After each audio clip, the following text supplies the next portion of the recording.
Okay, guys. Thank you all for coming tonight. We got some. Are these guys good here? Yes, they're good. Thank you guys for coming too. Can they hear us? Make sure they can hear us. Say hello. If you're out there, say hello. So we have a bunch of guys on. Yep, there they are. On the webinar. Okay, awesome.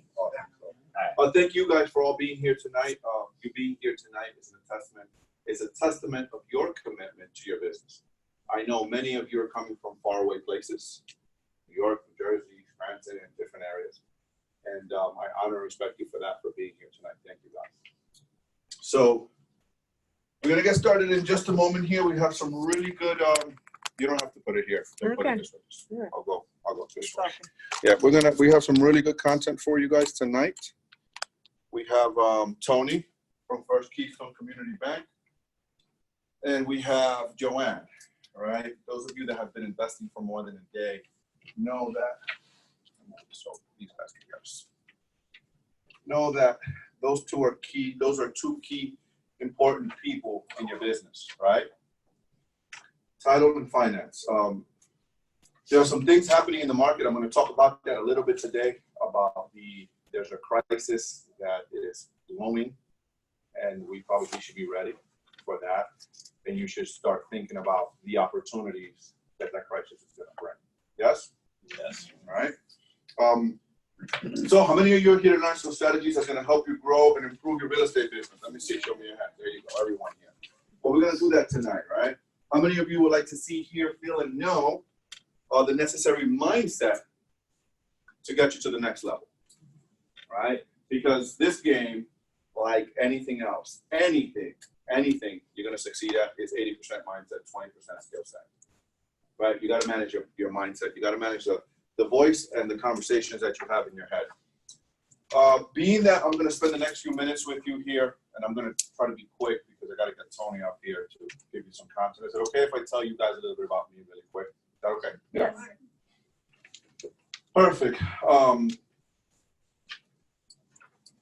I fell in love with real estate a long, long time ago, right? When I was 16, my mom put me out, and I quickly realized that I needed a place to live, and I needed food to eat. Sleeping in trains and beaches, Rockaway Beach. And I realized that I needed a place to live. At that point, I made the decision, the unconscious decision, that I was going to own a lot of real estate, right? But I had a problem. My challenge was that people that owned real estate didn't look like me, and I didn't have any money. I was 16 and I was broke. How many of you can relate to that? Whose story is that here? I don't have any money, right? That's most people's story. I don't have any money, that's why they don't invest. Most people think they need their own money to invest. And you don't really need your own money to invest. That's why we have Tony here. We're going to use Tony's money to invest. Right? So anyways, I had an internal struggle that I wasn't good enough, I wasn't smart enough, and I didn't have any money. And that's a story that a lot of us, maybe some of you in this room have. Right? Those were my stories. And I overcame those struggles when I bought my first house. My wife and I bought our first house at 21 in New York. But that was not an investment, that was a home. However, that propelled us into building our first home here in Pennsylvania, when we built our first house. And I bought my first real investment in 2007. I was talking to Mark about it today. In 2007, I bought my first real investment, but I didn't know what I was doing. I didn't know how to run the numbers. I didn't know what VMR was. And Mark was telling me today, he was talking to someone, and he said, "Hey, do you have VMR?" And the guy was like, "What the hell is that?" How many of you know what VMR is? See, only my students. Vacancy maintenance and repairs. Right? You got to when you're running your numbers, you got to make sure that you're accounting for that. We have an eviction crisis looming, and y'all need to be ready. We're going to talk about that really quick. All right.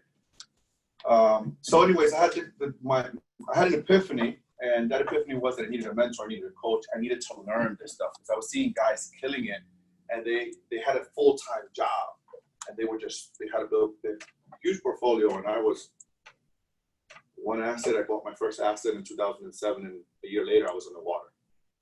These guys were killing it with a full-time job, and the difference was that I was playing Mr. Landlord, I was managing, I was doing everything. And these guys had a system. They knew something I didn't know. That's how they were able to scale. So the most important thing you can do during this pandemic, and you probably heard this, is educate yourself and invest in yourself, right? You guys probably heard that during the quarantine time, is to educate and invest in yourself. And that's really wise counsel, to educate and learn. Anyway, so my conflict was I didn't have no money, but I overcame that when I started educating myself and I started showing up to places like this, right? But showing up to places like this is not everything. You have to show up to places like this, learn, and you got to take action. So there's a metaphor I use with my students, and that's input, output, meaning learn, take action. Learn something, take action. Learn, take action. Learn, take action. That's how it stays in your nervous system. So whatever you learn here tonight, go tomorrow, take action. That's how it stays with you. If you learn it passively, all right, it's working. Yeah, bring it over here. If you learn it passively, it'll leave you passively. Thank you. This is my son. So input, output. I had a transformation. My transformation was I had a mindset shift, and that my mindset changed on how I looked and I operated my business, right? I no longer was Mr. Landlord. I didn't. These guys will tell you, they'll remember. We used to go. They were little kids, and we used to go and paint these houses and clean and do all this stuff. We had to pay our dues, right? They didn't like it very much, but they'll tell you the stories. It wasn't too fun. Anyway, today I'm the host of this event. I'm the host of I have a podcast that you can see here. If you haven't downloaded this, download this. It's Latinos in real estate investing, but it's not just for Latinos. It's in English, and there's a lot of good content there. I actually talk about. I did a show yesterday talking about the upcoming crisis. You want to listen to that show. I give a lot of stats, a lot of statistics. I'm not going to have the time here today to do that. I'm going to kind of gaze over it because I got to give these guys time. But you want to listen to that. You want to listen to that because they talk about the looming eviction, the statistics, what's happening, what the experts are saying. And clarity is power, right? I always say that here. Clarity is power. But anticipation is ultimate power. If you can anticipate what's ahead and you can make your moves accordingly to win, that's the ultimate power. And in our business, the way you anticipate is by knowing the data, looking at the data, comparing it to what's happened in the past, and then adjusting accordingly and making decisions accordingly. Does that make sense? Good or good? Yes or yes? Right? All right. So really quick, who is here from out of state? Who's out of state? I got one. I got two. Who else is out of state? No one else? All right, ma'am, would you please stand up, share your name? By the way, we have a rule. When someone stands up and they say their name, we say, hi, Geraldine. So what is your name? Geraldine.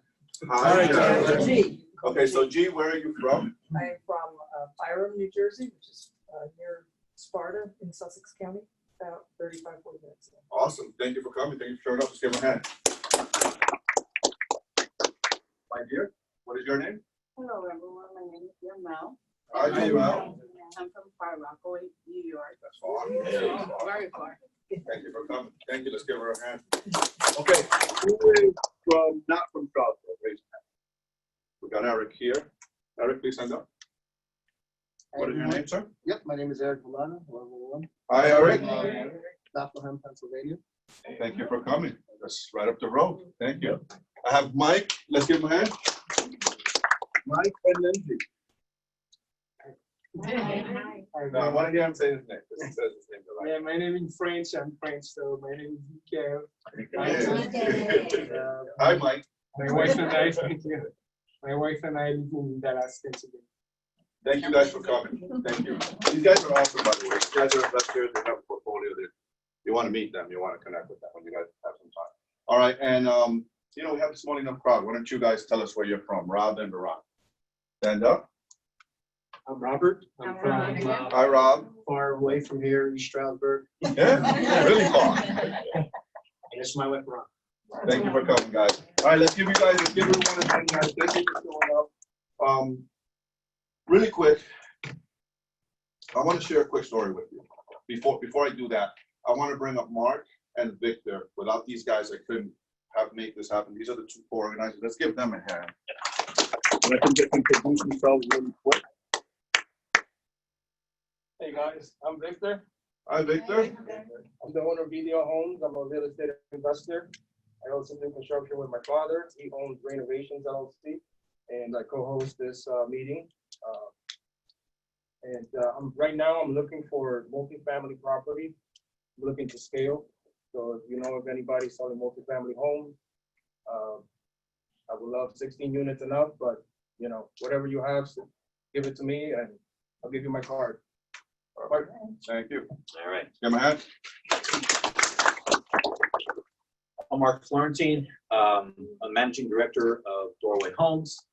And really everything that's going on right now is a huge focus on the buy and hold market, multi-door, multi-family. That is where it's at right now. And my partner G, say hi, hello. You know, we're very excited, but we are continually looking for more. So just like Victor said, if you've got something, you know, give us an opportunity to take a look at it. All right. Perfect. Let's get begun. Thank you, Mark. Thank you, thank you both. This is a lot of work, by the way, guys. You know, as you see, we only charge $10. We have this nice room, and we bring a lot of content. It takes a lot of work. I couldn't do this by myself without these two guys. And I sat in December. Of course, we didn't know COVID-19 was coming. Was it December, guys? We sat there in my conference room for like 2 hours, 2.5 hours, just figuring out what would be valuable, what, you know, for the upcoming year. And, you know, we don't get paid for this. We do this to bring value to the community. Right, so thank you guys for being here. Okay, so really quick, let's talk about. I want to share a quick story. When I first got that education that I told you guys about, right? When I first learned how to do this business and learn how to do it like a business. I remember my wife and I, we sat in a room like this in a seminar, and we were like, you know what? We're gonna do wholesale. How many of you sat in a room like this when you first learned about real estate investing and said, I'm going to be a wholesaler first, then I'm going to go flip, and then I'm going to go buy and hold? Come on, be honest. How many of you said that? Right? Bunch of you. That's what logically, like, we rationalize it, right? So we sat there and we were like, yeah, that's what we're going to do. We're going to go. That's the lowest hanging fruit. Well, guess what happened, right? Sometimes we make plans, and God has another plan. And we were like, yep, that's what we're going to do. So I went and put my bandit signs. I did everything. Because I take massive action. When I decide something, I decide, I commit, and I take action. We talked about that last month. I decided, I committed, and I took massive action. We got our first deal. And it was this great deal. I negotiated a great deal. I mean, a really good deal. A really, really good deal. The guy owed 20 grand. I told the guy, I'm going to give you 20. I'm going to give you 20, but I'm going to give you $5,000. And the 15, I'm going to give it to you when I sell the house. Right? But we went and we closed for $5. I bought the house for $5,000, right? And I negotiated this deal, and I took it to a bunch of flippers, and no one wanted it. And I'm like, I don't understand. No one wants it. Everyone was scared of the deal. Everyone had an excuse. You know what? My wife and I said, you know what? Let's do it. We're going to do it. So again, we had an idea, but we decided, you know, the way it turned out, I wasn't going to walk away from the deal. There was so much money in the deal. We did the deal, we flipped it, and we made a ton of money. And thank God for that. The point of the story is sometimes you think you're going to do something one way, and you have to be flexible and open to change course accordingly, right? And the main point is the importance of knowing and having the skill set of a wholesaler. Because if I didn't know how to get a deal from, like the wholesalers get deals, that opportunity would have never been at my door. I would have never gotten that opportunity. Right? If I didn't go and put a bandit sign, I would have never got that call. I would have never met with that guy. I would have never done all that. So the importance of having that basic foundation and understanding what wholesaling is and how it works and having that skill is an important skill. So right now, I want us to go real quick. Let's set intention for this meeting as we always do. Everyone, pen, paper, or phones. Bring out your phones, please. Okay, grab your phones and pen and paper, and do me a favor. I want you to write down a piece of paper, 30 seconds, really quick, 30 seconds. I want you to tell me what needs to happen by the end of tonight for this meeting to be a success. Everything you do should have intention. Everything you start, you should know what it looks like at the end for it to be successful for you. So let's take 30 seconds real quick right now and just write it down. Really quick, go, begin now.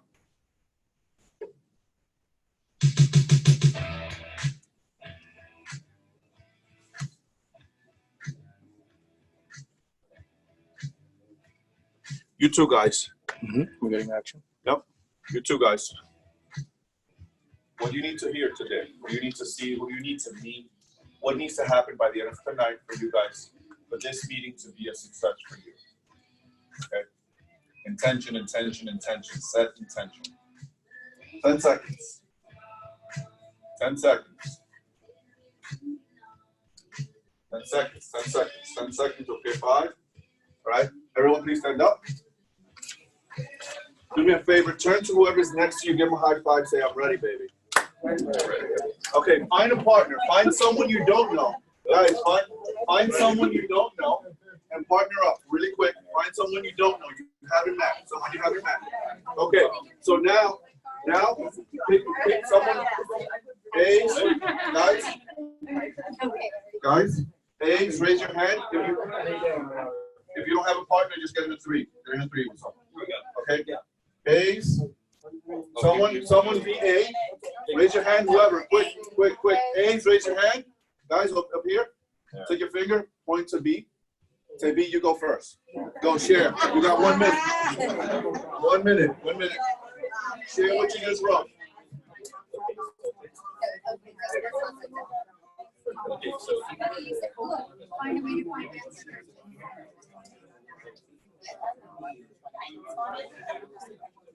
Okay. Want to connect with private lenders, cash buyers? We got to answer that later.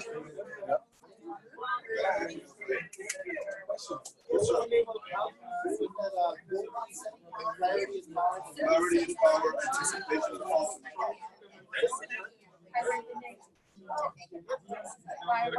30 seconds. 30 seconds.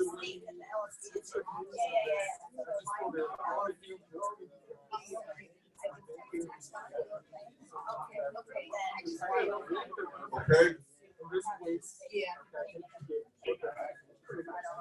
Okay, guys. Let's go back.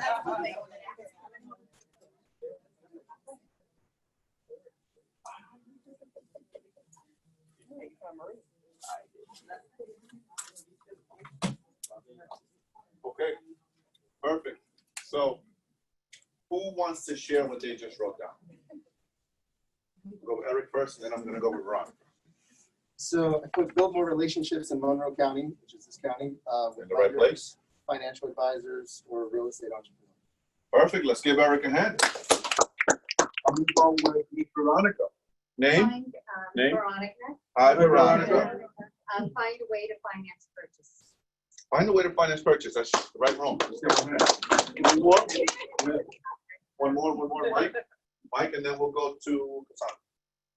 Yeah, so today what I would like to fine-tune for my own personal knowledge is develop strategies or learn more about strategies to come up with as little as possible, as little cash as possible. Perfect. For any deals, because we see a lot of deals, but we don't have unlimited money. There is ways to structure deals to get a lot of them. Yes, sir. Perfect. As little as possible money down. So. Perfect. Let's give him a hand. In the back, ma'am, please stand up. My name is Cassandra. And Hi, Cassandra. So I wrote down adding to our buyer list, and it turned out that the person I partnered with was Joel. Cash buyers. Exactly. Let's give her a hand. Look at that. Right away. You got it. That's perfect. Okay, perfect. Really quick before I bring Tony up, I want to bring Mark and G up real quick. Guys, if you would come up here real quick, let's give them a hand. All right. And the reason I want to bring them up here, I want to just ask them a few questions. So Mark and G, they met at a meeting like this. When did you guys meet here? December? Yeah. December. They came to in December. planning. November. It was November when you guys met. They met in November when we were at the Perkins, not across the street. I think we're across the street. Down the road on West Main Street, right? We were at the Perkins at that time. We used to meet there, and they met there for the first time then, right? And they signed up for a goal planning event that I have every year in December. They both signed up and they showed up to that event. And at the time, Mark had some issues, struggling with his mindset and stuff. And I'll let him share his story. We don't have enough time. But Mark decided to show up, and I kept telling Mark, "Hey, Mark, you just got to show up. You beat 50% of people by showing up. Show up. Show up." G is a doctor, Dr. G, and she's been working hard through COVID, right, through the pandemic. As we have another doctor in the house too, by the way. And an ER nurse, I might And say. an ER or nurse. an We are ER set. my home. Everybody wants to feel over. Thank you, guys. Anyways, these guys met here. They went to this event, and we were getting clarity, right? Because clarity is what? Power. That's right. Clarity is power. So we were getting clarity at this event. We were getting really, really clear on what it is that you want, what they wanted for 2019.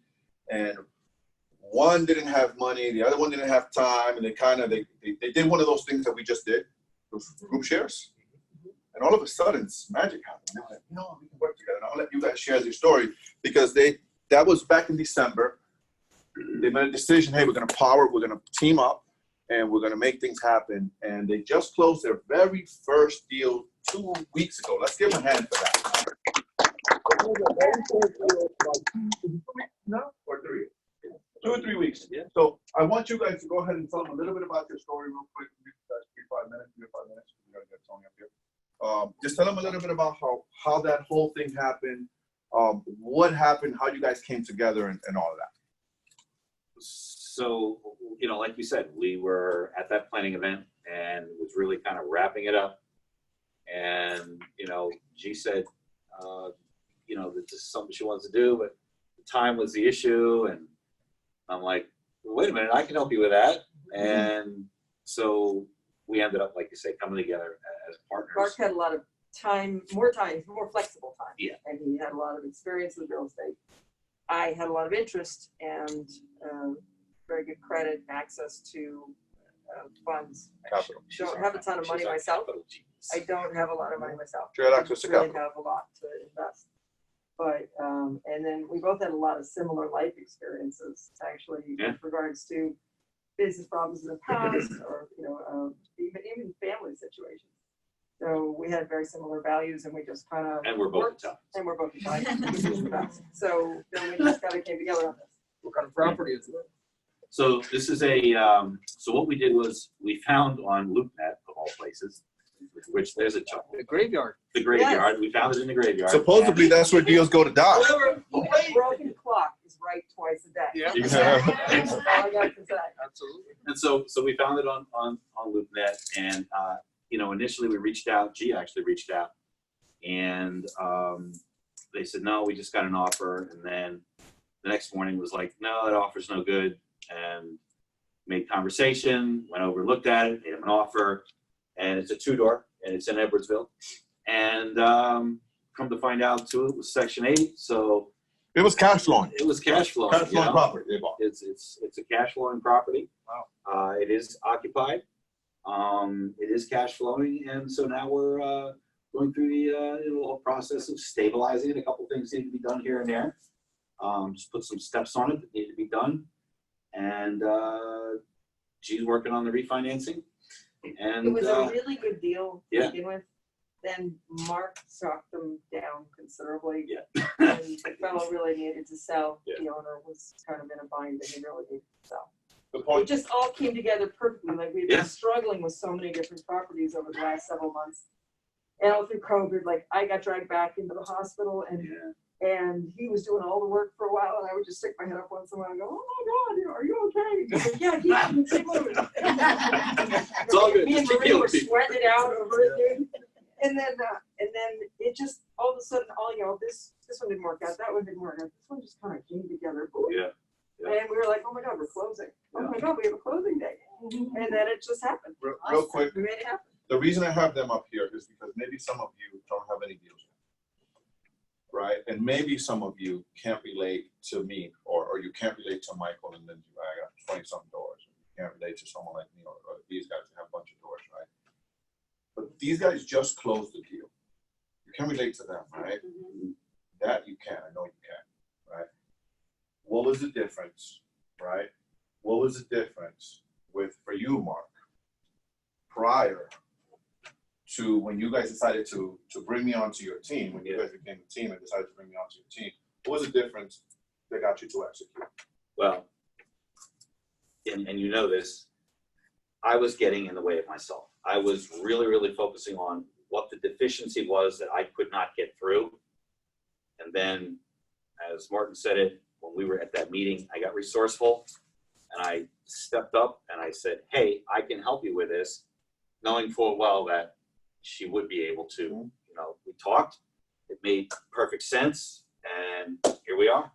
But they're about to burn this property. Yeah. They're about to burn it. Yeah. With the lender right back there with Tony. Yeah. Oh, he's working on it already for them. So Another Italian piss. Absolutely. my hopes is that they burn this property. So they don't have to rehab it because it's already rented, but they could refi this property within 30 days. Right. Real quick, last question: how much of your own money do you have in this deal? Your own money. Okay, 0. Let's give them a hand. We can talk about that strategy later. You have 0 of your own money in the deal, We right? borrowed the money from a HELOC, home So you got equity line, creative. and then it all gets paid back. Yep. Sometime. Right. Let's give these guys a hand. They're awesome. Okay, at this point, I am going to bring Mr. Tony up. Tony, let's give Tony a hand from First Keystone Community Bank. Tony is going to talk to us. He's going to share with us on how we get these loans using LLCs. How we do this thing, how we get these loans using LLCs. Tony, let's give him a hand again. Thank you, Tony. Thanks for having me at the meeting. Thank you, Martin. Welcome. Again, I'm Tony Cortilia from First Keystone Community Bank. Do I need this? Yeah. For the Put it people on. out there, TV land. Thank you, I appreciate this. Fuck star now. Again, First Keystone Community Bank, which is a local community bank here in Monroe County. We have branches in Monroe County, we have branches up north, Wilkes-Barre, Scranton area, and then out western Pennsylvania, our home office is in Berwick. At First Keystone Community Bank, the way we look at a commercial loan is with a common sense approach. Now, good news, the industry that you're in, the real estate investment industry, right now is a growing, booming industry, and the banks love your industry.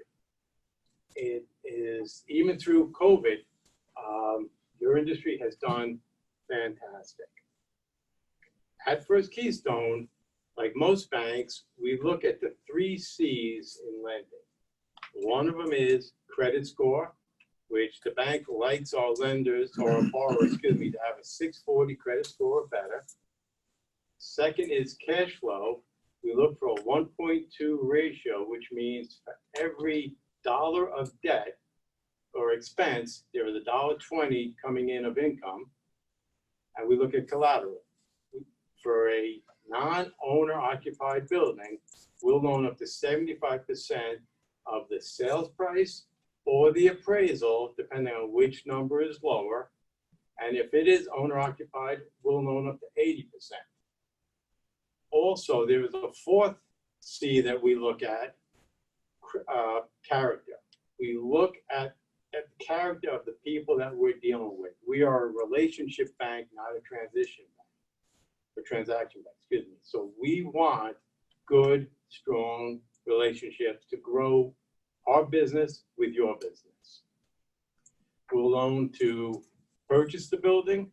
We'll loan to renovate the building.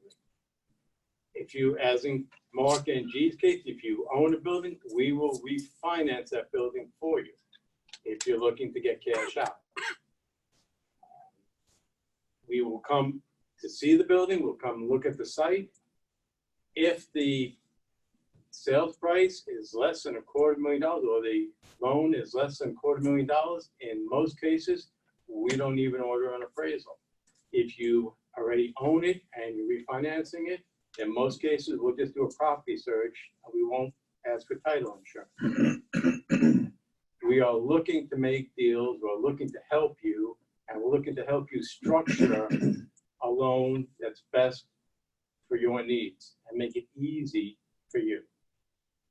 I know Martin's gonna want you to write some things down, but do you have any questions? Anything I can answer for you that off the top of your head?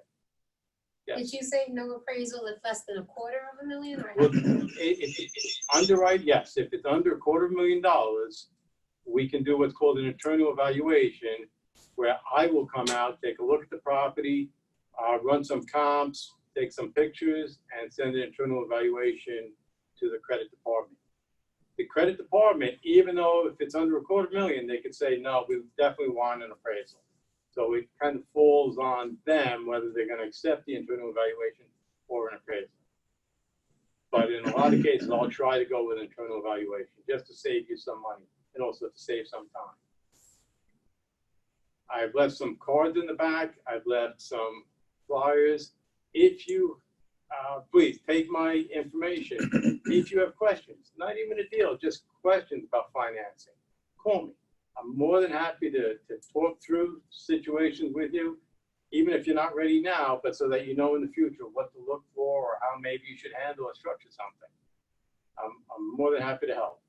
I've been in your seat. Yes, sir. Go ahead, Ed. You go. Did you say that you loan on, you didn't say rehab, you said a purchase or a refi, is that right? You didn't say Or rehab? if you're buying a building and you want to rehab it, sure. We will loan the money to do the rehab also. Absolutely. Okay, and how long is that process? Well, that's a good question. Normal time frame from when I have all the paperwork, all your finances, to getting an approval, usually 2 to 3 weeks. Because of COVID, everything has kind of been pushed back, and appraisers weren't working, and now they're working, and so everything is taking longer. I would say from start to finish, including the appraisal and the title work, you're probably looking at 6 to 8 weeks. Do you have to approve the contractor, or can the buyer bring their own? We like to know who the contractor is, perhaps a little bio on the contractor, so we just understand what they're dealing with, what you're dealing with. In a lot of cases, depending on the size of the rehab, as far as the inspections on the different stages, I'll come out and do the inspection, take some pictures, and send down and release the money for that stage. If it's a larger job, then we're going to want an inspector, or a specialty job, then we're going to want an inspector to come in and do the inspections. I did a commercial loan for a new veterinary office. Well, there was so much involved with the ventilation system. It was beyond what I knew in my world, so we needed to have an inspector come in. But most common rehabs, yeah, I can come in and do that, which saves you money. Yes. Do you finance for brand new development for, let's say, an apartment complex? Brand new meaning you want to buy? Brand new meaning there's an empty lot and I want to put up an apartment complex. Yes, we do specs. Yeah. Okay. We'll finance for spec homes or complexes. Absolutely. Tony, what is the difference with a person, an individual buying property versus buying it with an LLC? So you're the guy that buys in the bank. You are the commercial side, right? Can you explain to us the difference between buying personal versus using your name versus an LLC, and how does the bank treat? How would the bank treat me or anyone in here if they purchase a property with an LLC? If you are buying the property under an LLC, it has to fall into my realm, being a commercial loan officer. If it is a 5-unit or more, it also has to be commercial. Now, a commercial loan will go with a 20-year term and amortization, or a 15-year term, or 10-year term. But all commercial loans, they re-rate every 5 years. So the first rate you get, that payment with that rate is for 5 years, and then at the anniversary, the 5-year anniversary, it re-rates for another 5 years. If you're buying it under your own personal name, and it's a single-family home or a duplex, anything under 4 and under units, You could buy it under your name and then get a residential mortgage through the mortgage side, residential mortgage side of the bank. And that could be like any other residential mortgage, a 20-year, 25-year, or 30-year term. One of the differences is if it is a commercial loan or an LLC, you're protected liability-wise because if something happens on the property, then they are, hopefully not, but then they sue the LLC. Where if you're buying it under your name and something happens, now they're suing you, so all of your personal assets could be at risk. But again, I'm not an attorney, so that is something to discuss with your attorney and with your accountant. Yes. Our viewer, Nikisha, she has a question. She says, he said 640 and up for credit. Is that only looking at your personal? Do banks look at your business credit or your personal? She's a little confused. As to I'm sorry, what it's your credit- personal credit score. Personal credit score. Yeah. Okay, thank you. Yeah, some questions I get if one partner in an LLC has a 640 score and another one has a 740 score, do we look at the lowest score? We look at both scores. It doesn't mean just because one is low that it's knocked out. We'll definitely look at both scores. We look at the whole picture. In some cases, you might have a lower credit score, but the cash flow is good, the collateral is really good, you have a lot of down payment, and you have reasons why the credit score is low. That doesn't knock you out of the box. As I say, we're a common sense lending bank. So we listen to what the situation is, and we try to work with you in that situation. There's some cases where your credit score is great, the collateral is great, but right now the cash flow might be a little tight. Again, it doesn't mean we won't entertain it. We will structure it to help you get that cash flow in a better position, and we'll work with you. Tony, what's the difference with a community bank? I got a couple questions. What's the difference with a community bank like yours, small community bank like yours, versus a Wells Fargo big, which you used to work for Wells Fargo, Yeah. versus a Wells Fargo big conglomerate bank? What's the differences with working with them versus working with them? And as Martin said, I used to work for Wells Fargo, and I'm not here to put Wells Fargo down. It is a good bank for certain markets. Wells Fargo, big bank, is really good with very, very big customers. When I worked at Wells Fargo, one of the things that used to drive me crazy is a customer would come in for a loan, $100,000, $200,000, $500,000 loan, and I would just plug all the information on the computer. And the next day, I'd get an email saying either approved or declined. That's it. So they don't take into consideration what factors might be involved. They're not as much a relationship bank with smaller clients as a community bank. Community bank, our bread and butter are our small relationships. That's our mainstream. So we look at it a little differently. We look at what factors cause whatever the bad situation is. And the other thing is, if you come to me with a loan request, well, we'll look at it. And if we don't think it's a good situation, we'll tell you. We'll tell you why we don't think it's a good situation. Maybe there's something there that we're not seeing that you do see, or vice versa. And if we're not going to approve a loan, we also don't drag you out for a month, 2 months, 3 months. At least we try not to. We try to let you know right away so that you can go somewhere else, and we even try to suggest where else you might be able to go to get you the financing you need. So it's more of a personal touch with a community bank versus a big bank like a Wells Fargo.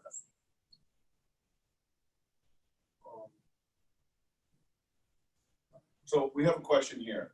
Does the bank ever look at business credit when applying with an LLC? So if you have an established LLC and that LLC has credit, will the bank look at the business credit? In other words, like they're asking if you do any non-recourse loan, basically.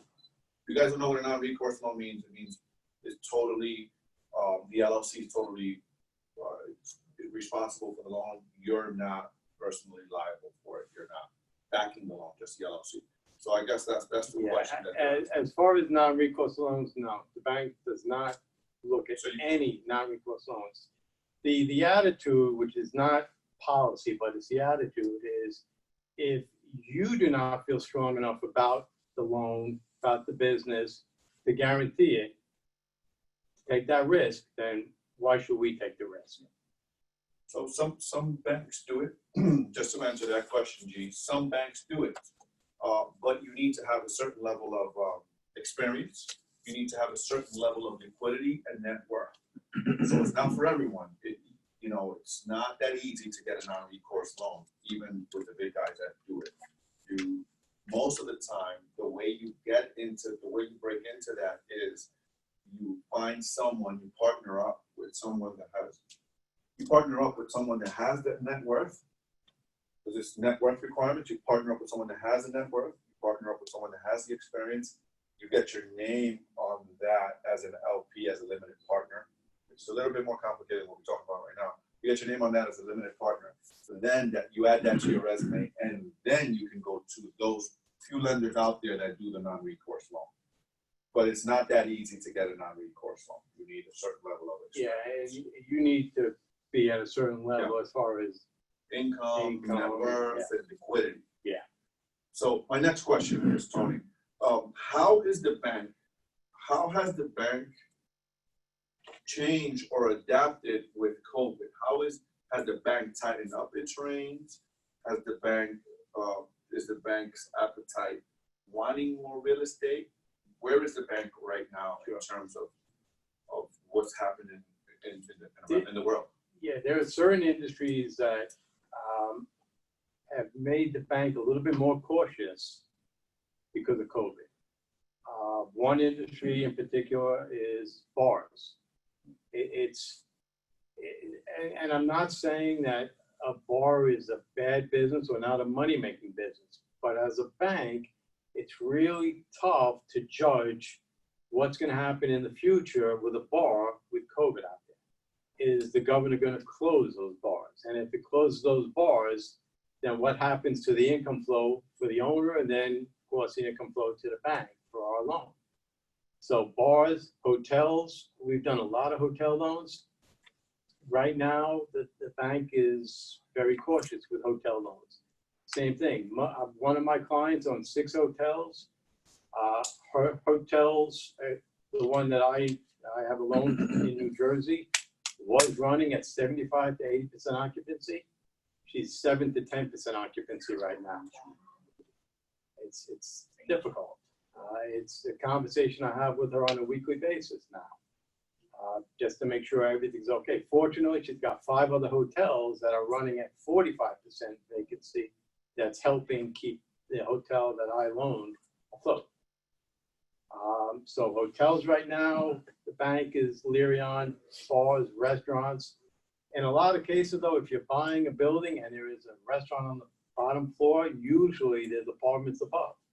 It's okay, because now the income from the apartments can compensate if the income from that bar restaurant is not there. Your industry, as I mentioned, we have seen no foreclosures. Now, we haven't seen any foreclosures anyway. We're very good with that at the bank. We really work with our customers.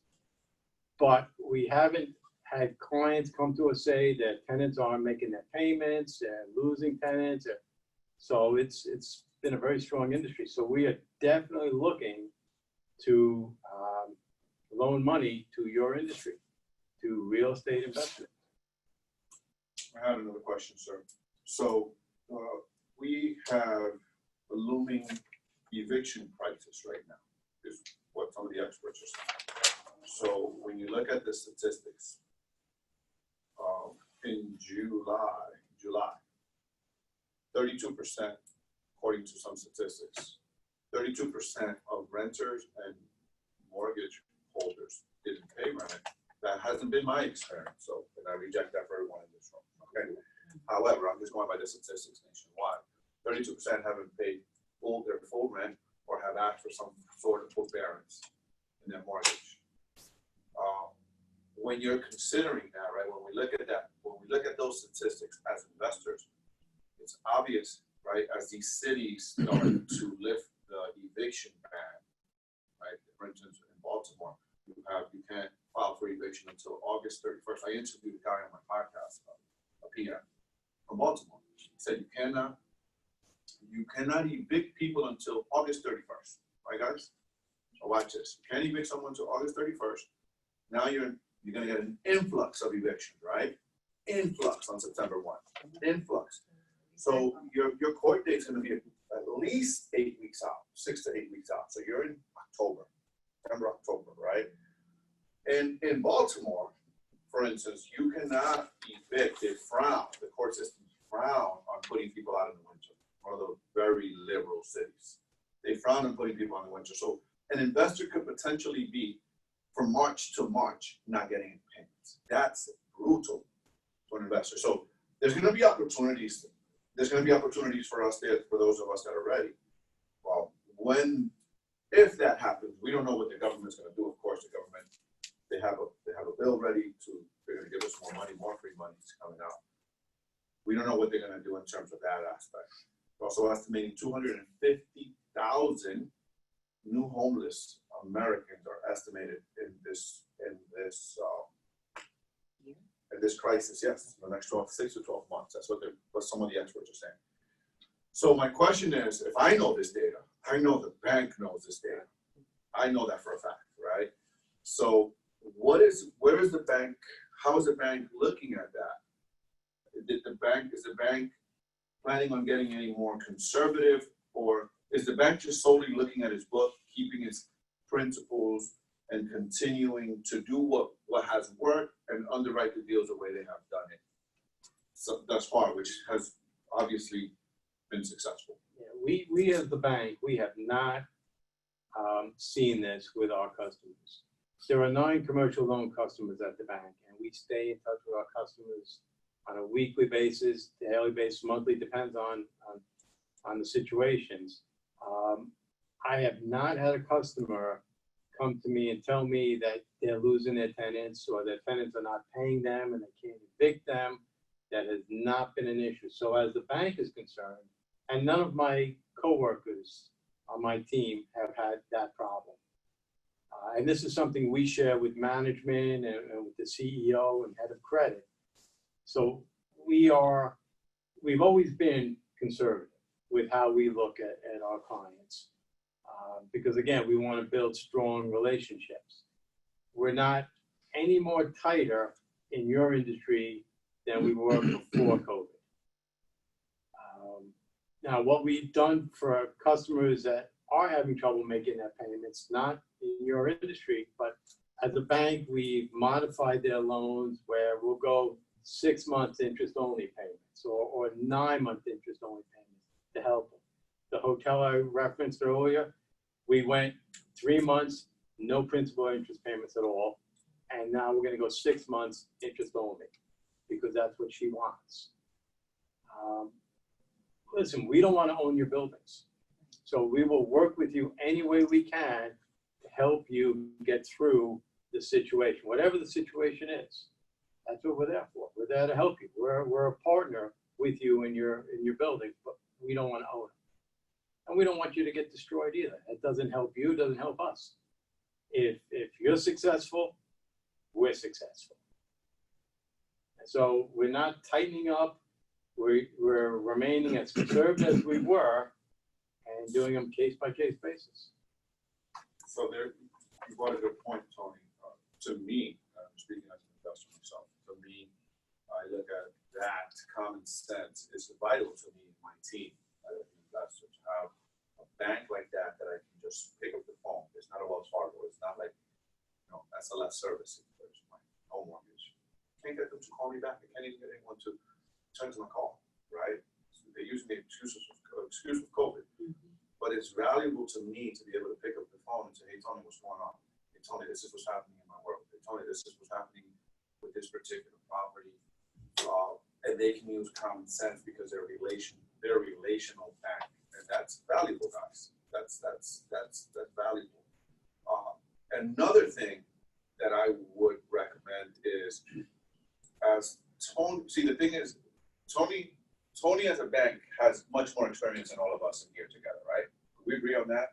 That they as a bank, even though they're a small community bank, They have more money than all of us put together in here. They have more access to money than all of us put together in here. They have more power than us, and they have more experience than us. Hence, if I just gave you the data I just gave you, right? 28, some experts say 28 million evictions, others say 7. Let's cut it down the middle. 14 million is still a lot. Still a lot, right? But if Tony's DSCR, right, when he underwrites a deal is 1.2, then when I underwrite my deal, because he knows the reason his DSCR is 1.2 is because he knows as a bank, as an underwriting department, they know based on experience from thousands of people that when a DSCR is 1.2, the loan is successful, right? Now, I just gave you some data, some issues potentially. What I would be doing if I were you, and I'm underwriting a deal, well, if Tony's DSCR is 1.2, right? My DSCR needs to be 1.5, 1.6, right? I'm going to tighten up my criteria so that if that's their number, their experience, I'm setting myself up for success. Does that make sense, guys? Does that make sense, right? So if he's conservative, I'm going to be even a little bit more conservative, right?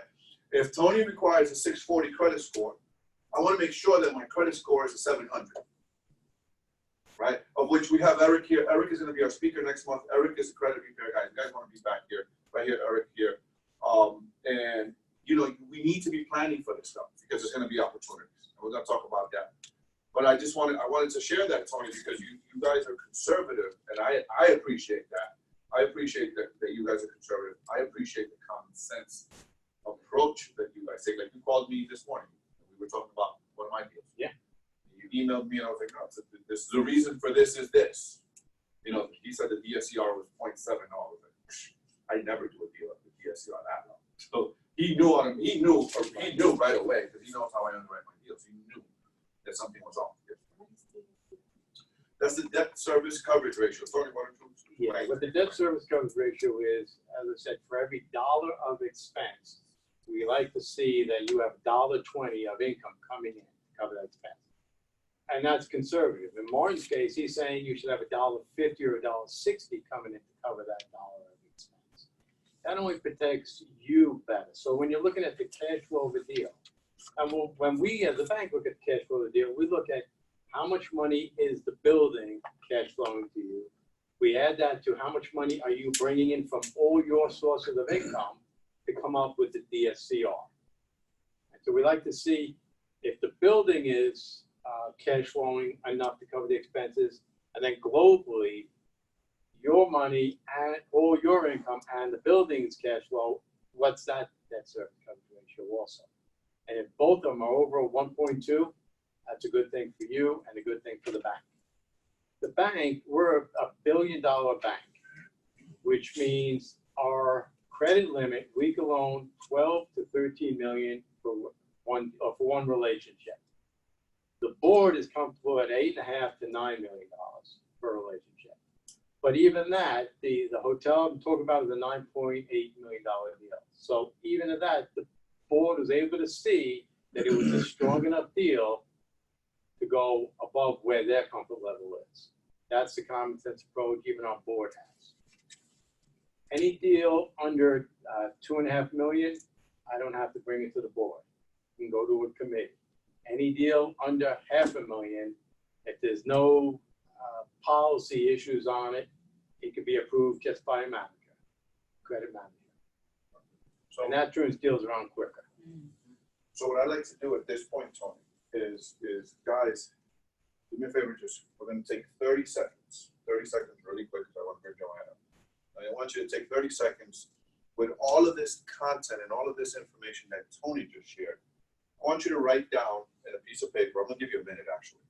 I want you to write down a piece of paper how you can use this information you just got to leverage and seize opportunities upcoming in the future. Go ahead, you begin writing now. Give them a minute. How can you use? I'm using it. It's in work. Work hard.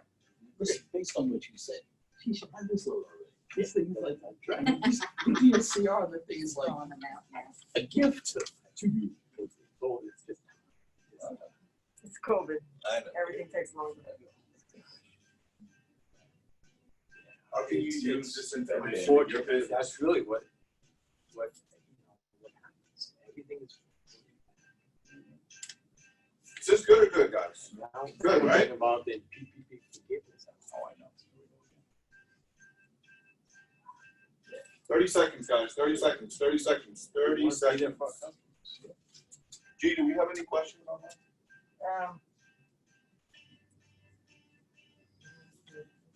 No questions online? Okay. No. 15 seconds. 15 seconds. 10. 5. All right, stand up. Stand up, guys. Do me a favor, find someone you don't know. Find someone you don't know you haven't met yet and share. I'm gonna give you 1 minute. 1 minute to share what you just looked at. I can't be bored. No. I would say when he said something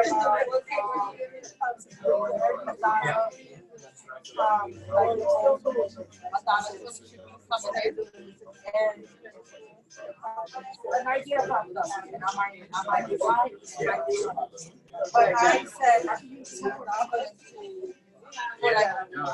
like, if I want to 30 seconds, 30 seconds. and I look at, you know, everything like, I know that the person is everything they're renting. You know, by looking at their credit, how much they owe and stuff like that. So I have that I live in and I have to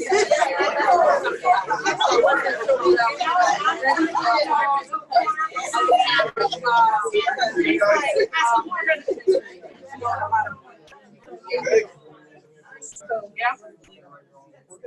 Right? Right? Keeps going. How about you? All right, guys, we're ready.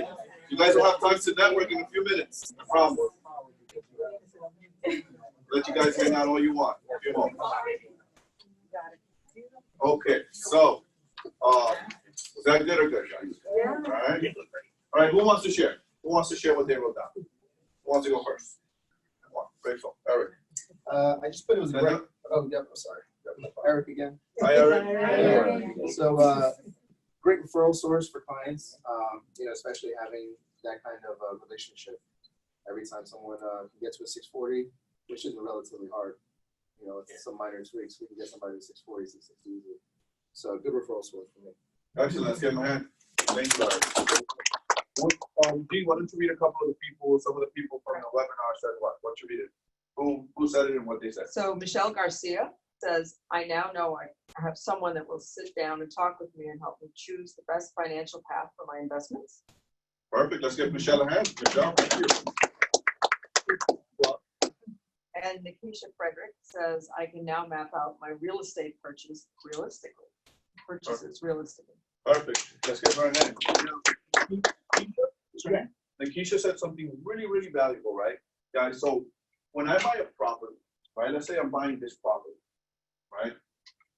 When I am executing on that asset, when I make my offer, I know my ARV, I know my purchase price, I know my numbers. But before I execute on that deal, I also know what I need to do with Tony so I can exit that deal. Because Tony's part of my team, right?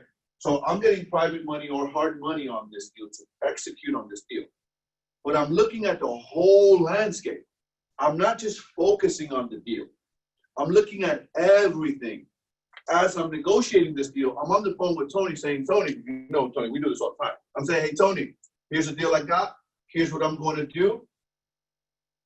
Can we execute on this thing, on my business plan, right? I'm looking at the whole picture. So I am planning all the way through, right? I know what my rents are going to be. I know how much it's going to cost me in rehab.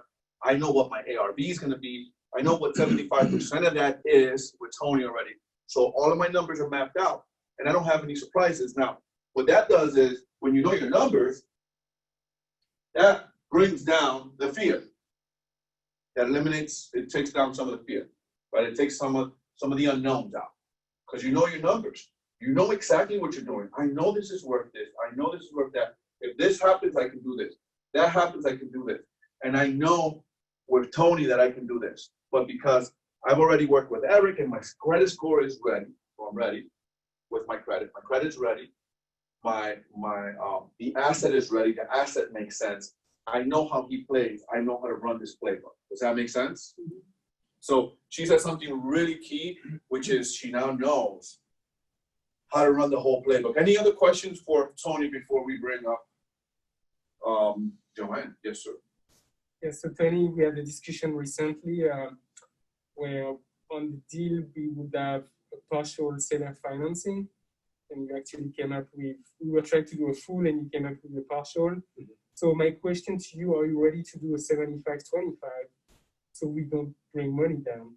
So meaning 75, as long as the debt coverage ratio is within the range, are you ready to finance 75% and the seller keep 25% of the as a second lien? So you're saying the seller is going to finance 25%, correct, and the bank will finance 75%. Yes. The bank will do that, but we need to know what the conditions are with the seller's financing. Meaning we need to know the term, we need to know what the payment's going to be, we need to know the interest rate. And the seller has to understand by holding part of the note, they're going to be in second lien position behind the bank. The bank will not go in second lien position behind the seller. So if they agree to that, and in a lot of cases, I mean, I was talking to Rob and Veronica earlier, in a lot of cases, sellers want to hold some of the note because for them, they avoid the capital gains on that amount. For them, it's like an annuity where they're getting a monthly payment. Now, unless they need that money to pay off a note they have, or unless they need that money to buy something else, it gives them a monthly influx of income. So it becomes a win-win. But again, the bank will consider that 25% seller note as a down payment, but they've got to sit behind us, and we figure that number, that payment, into your cash flow also. Does the bank like to finance 100% or 110%? Absolutely not. The bank wants you to have skin in the game also. In 07, 08, before the bubble burst, banks were financing 100, 110%.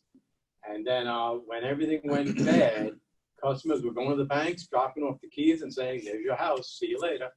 And the banks got stuck. We're not going to fall into that again. So you have to have skin in the game, but in a lot of cases, the seller note will be fine. But you consider the seller note as the deposit? Yeah, in a lot of cases. Guys, we're going to hold the questions for the end. Tony's going to be here. I got to bring up Joann in the interest of time. Let's give Tony a hand. I just want to one more. If you have any questions, call. That's what we're here for. We're here to, we've been doing this a long time. Call us, talk to us, talk about a situation. We can perhaps tell you how to structure it, or whether we won't be able to help you, or, right over the phone. For those that are online, my business number, my office number is 570-424-9700, extension 3239. My business cell is 570-316-7049. Thank you very much. Tony will be here. Give him a hand. He'll be here at the end of the evening for a minute. Go and ask him and hang out with him, whatever you need from him. Let's give a hand to Joann. Let's give her a hand, Joann. From First Choice Title Company. Joann is she is my title agent. And I'll share this with you real quick. When I first started wholesaling, when I first became an investor, it was, I would call around some of these title companies around here. And I say, "Do you know what wholesaling is?" And they'll say no. And then when you explain it to them, they'll say that's illegal. You can't do that. That's because they don't know, right? So I found a title agent. There's not a lot. There are not many. And some will tell me you got to pay transfer tax, which is not true. So anyways, I brought Joann on so that you guys can plug into my network. And Joann is awesome. Joann, the floor is yours. Thank you, Martin. Thank you. Hope everybody's around here tonight. And then it learns all about the financing end of it, and then that's when these come into play is the title insurance. The lenders do want to have title insurance to protect their mortgage. We want you to have first choice be your first choice in all your title needs. We usually start with a fully executed agreement of sale. Once we know that the buyers and the sellers have agreed to a property, I get a contract that has, very important is the tax ID number that identifies the property. Every property has a tax ID number. We do a full 60-year search on the property just to see what's all out there, any liens or encumbrances on the property. And then if there's any mortgages on the seller side that need to get paid off, we take care of that. We obtain the payoffs. Title insurance is very important to protect your investment. You put a lot of money into it. A lot of happens, the flippers and stuff that, they don't have it that long, but, you do want to protect your investment to make sure that nothing happens from the past that comes up. Let's see, what else was I going to say? What is title insurance? What is it exactly? What is it really? What does it do for me? Well, it protects you from any liens or encumbrances that could come up, or, after you're closing the deal, something might come up.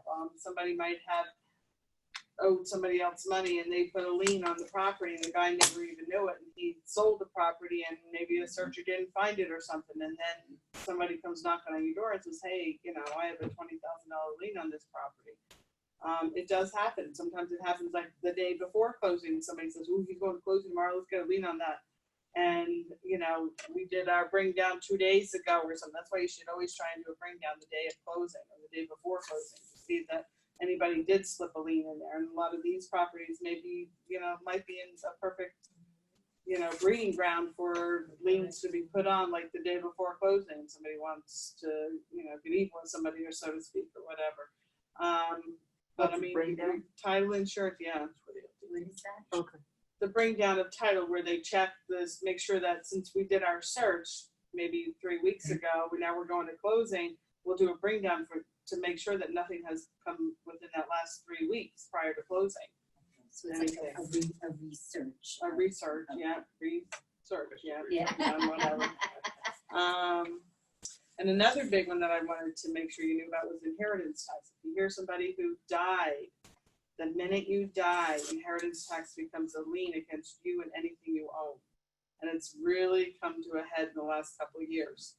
And even if they got foreclosed on and it's a bank property, bank-owned property. I have one going right now that the people, like, can you hear me? Yeah, so that's for the camera. For the camera? Yeah, keep going. But anyway, so Fannie Mae actually sold to another MTGLQ or something, as mortgage liquidators or something, and they're the seller in my transaction. Well, our searcher brought up that Fannie Mae had foreclosed on a property that somebody died because, kids or whatever thought, mom, she was behind on the mortgage. We're not going to worry about it. Let the bank have it back. But then they didn't do their due diligence, and the inheritance tax is a big red flag. So what happens is it would go to the next person. Like when that deed got conveyed to whoever, they would get a letter from the PA Department of Revenue saying, oh, inheritance tax was never, filed in this transaction, could be anything. And they'll take it, like it's 4.5% for parent to child inheritance tax, or if it's a sibling, it's 13%, and it's 15% if it's anybody other. So they'll take the $100,000 sales price times the 15%, and they're going to send you a bill for what, $15,000, right? So that's what your title insurance would protect you against. But we try to avoid that because I don't want any claims against me. I never had any claims against me, and I've been a title agent since 2004, so I don't plan on having any. I try and do my job right. And so what's happened, and I know this because of, maybe a couple of years ago this happened, there is a form that the Fannie Mae can complete because they can prove that the house was not worth as much as what was owed on the mortgage. It was foreclosed on. So there was no equity there for the kids to claim as inheritance tax. But you have to file the paperwork. That's the thing. They want it in Harrisburg at the PA Department of Revenue. They want to see that the inheritance tax was filed, tax return was filed, and there's a big fat zero at the bottom. They don't care as long as that return was filed. That's important. One of our viewers has asked, you mean there's a lien against the heirs or against the property It's that against the goes to property. the heirs, or the money that goes from the sale of the property to the heirs? It's against the property. Okay. Yeah. And say if they didn't even die with a will, okay, and so there was no will, whoever, it has to be court appointed then. So then, the kids have to go, if somebody has to be appointed by the courts to be the administrator or administratrix, if it's a woman, to be of the estate. And then they have to file their tax return to get it clear title. So, I mean, it really can make the waters very muddy when you're dealing with a dead person's property. I got a question for you. I think, so I put an offer last week on the state's property, and I gave them your number because they had a question exactly on this. They wanted to know what the municipal is. Mother died, kids have it. I put an offer on the property, and so they were asking me these questions. I was like, I don't know. I gave them Joann's number. She's gonna be the title agent anyway, so call her. I don't know if they called you. So that means that, now what can happen is if they have an attorney that's handling the estate, and the attorney says, okay, we're gonna wait till all this property is sold, and then once everything's sold, then we're gonna file the tax return. Okay, fine. I will either hold in my escrow account a certain percentage, and it's usually, you take the sales price and times the 4.5% if it's the kids, and we have to 1.5 times that. So if it's a $10,000, then we'll hold 15, and that 15 grand sitting in my escrow account is gonna get them to file that return a lot quicker. And then they'll come to me and say, Joann, we only, we need to write a check for $8,000. I'll write the check to the Register of Wills, take it to the courthouse, and then the return gets filed. They're running about 8 months behind right now.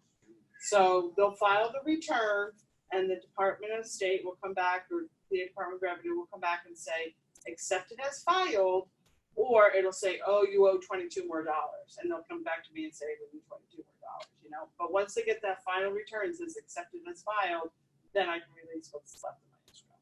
and is that considered state tax, Joann, or is that considered just like That's inheritance property tax. Inheritance All right. tax, right. So what do you want to know about, like, Because transfer? I know that there's something called the state tax when The you're worth. estate tax, The right. estate that's tax when different, you're worth. Right, When you're worth, that's what that was my question. I think Right. it starts at 1.5 million. When you're worth more than 1.5 million and you die, unlimited to spouse to spouse. right.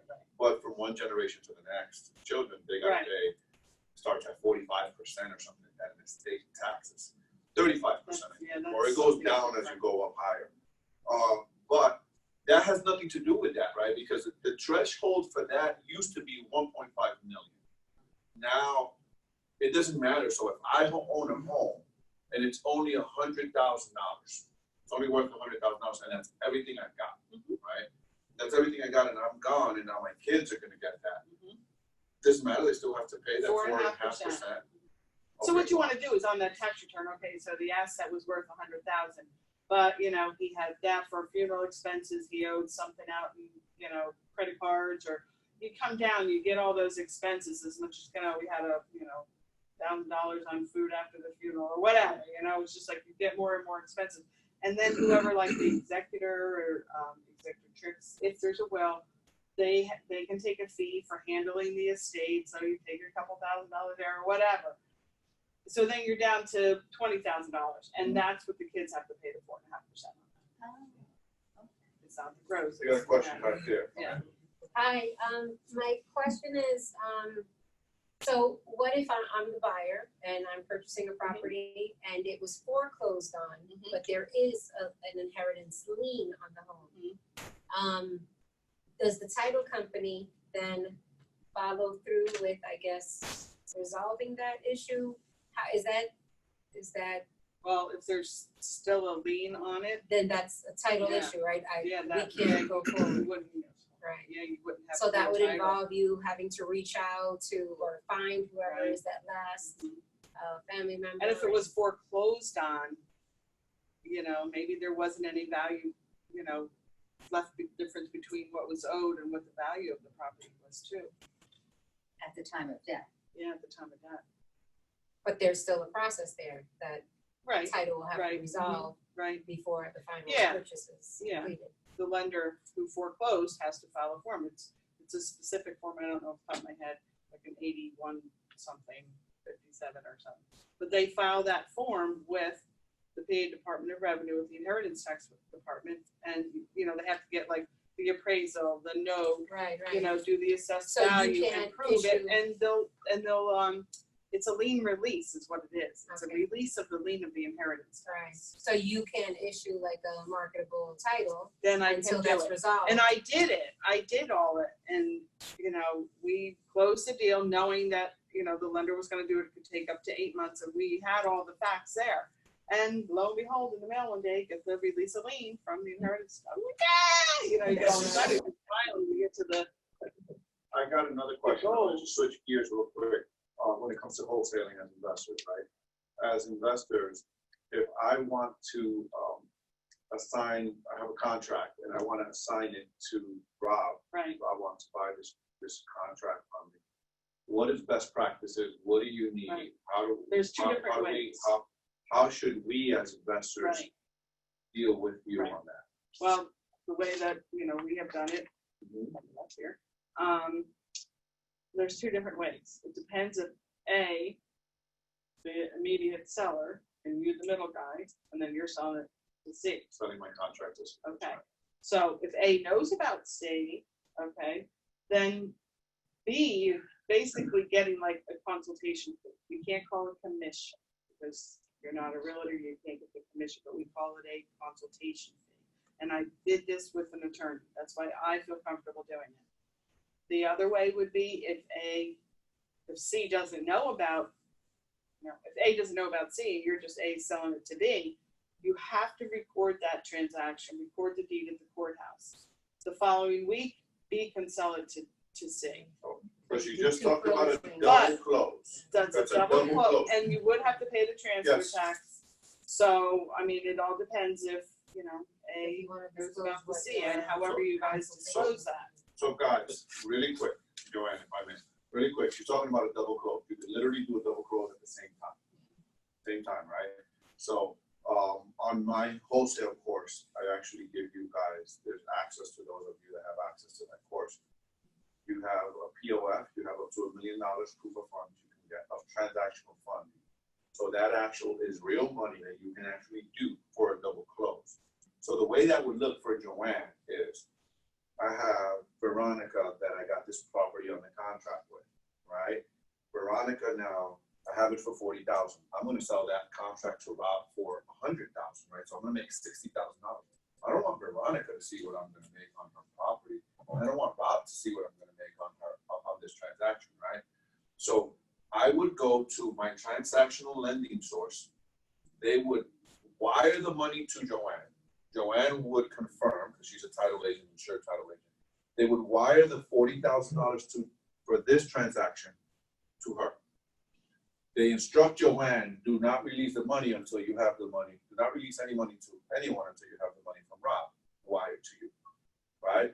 So I close with Veronica, right? Or I can go do a dry closing with Rob. Rob can leave the money and she can tell him, come in an hour or two and get your keys and get your paperwork. I'm gonna go to lunch or whatever she wants to tell him. Then Veronica comes, we give the money to her, but she already has his money, double close. He doesn't see how much I made, she doesn't see how much I made. I pay a small transaction fee for that transactional funding. Just making sense, guys? Mm-hmm. I pay a small transactional fee to that company that wired the money, but who cares? Even if it cost me $1,000, I made 60, so what, home run, right? So you can do that with Joann. A lot of title companies don't understand that. She just explained the double close. She just said a week later. You could do it a week later. I don't like to wait a week. I like to do it. Right?